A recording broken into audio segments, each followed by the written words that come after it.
Hi everyone, it's me, Sandra. And so this week's topics are on grit and resilience.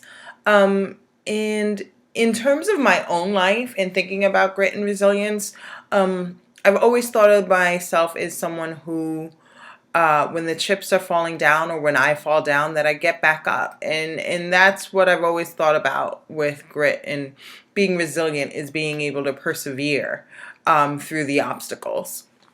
And so, in reading these articles, that was the mindset in going into them.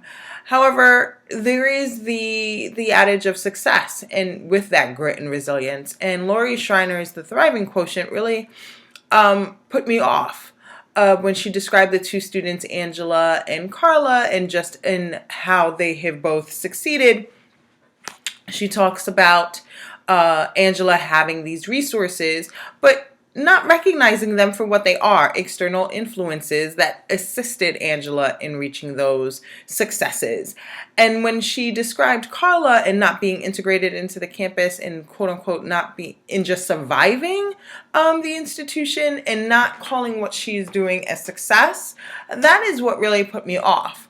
And that isn't to say that Carla did not have external influences that may have assisted her, but she discussed how Carla was really worried about working and juggling academics with work-life balance. And for me, that is when I think of grit and resilience, is being able to persevere through that. Not necessarily becoming the quote-unquote traditional student. In being involved in SGA and Res Life or what have you, but able to balance whatever that needs to happen. And she described the successes as Angela having a job and Carla having not. And in 2015, only 40% of the 2.8 million students had a job after graduation. So I don't necessarily find that as being quote unquote successful. Yes, we all want jobs. I want a job, but does that really define success? Or is success Carla being the first one to graduate from college in her family and being able to balance those two things? So when we think of grit and resilience, these are things that can be taught. I've seen the trophy episode before this class and this readings, and I always think back to when I was a child. And I remember trying out for cheerleading.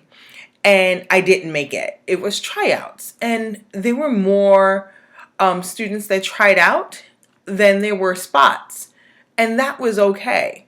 Now, at the time, was it okay for me? No. I remember walking home and crying the entire time. And my mother letting me have that moment and then saying, okay, now you have to dust yourself off and get back up again. Tomorrow is a new day. And those are things that are taught, that my parents and my family instilled in me. You may not always get what it is that you want. And it's not about failure, but how you learn through those failures and the lessons learned. I'm going to add this clip that I found, and it was a whole bunch of commercials, but it was talking about failure and the lessons that you learn through that. And it was about parents allowing their students, their children, to fail. And I think as educators, we need to do that as well. I've seen many times where our students fight, and the students who have the loudest parents or the loudest voices are able to negotiate better. And what does that really do for the student? So grit and resilience, I believe there is some innate abilities within that ability to survive and thrive. And I think that those are sometimes inherent. However, honing those skills is something that is taught. And I feel that as educators, it's our responsibility to teach our students. It takes a village, and sometimes that village doesn't necessarily include the outside. And so if we are that village for our students, then we need to teach them that failure is okay, and how you get through that failure is what defines you. So thank you all, and can't wait to see everyone again. Bye.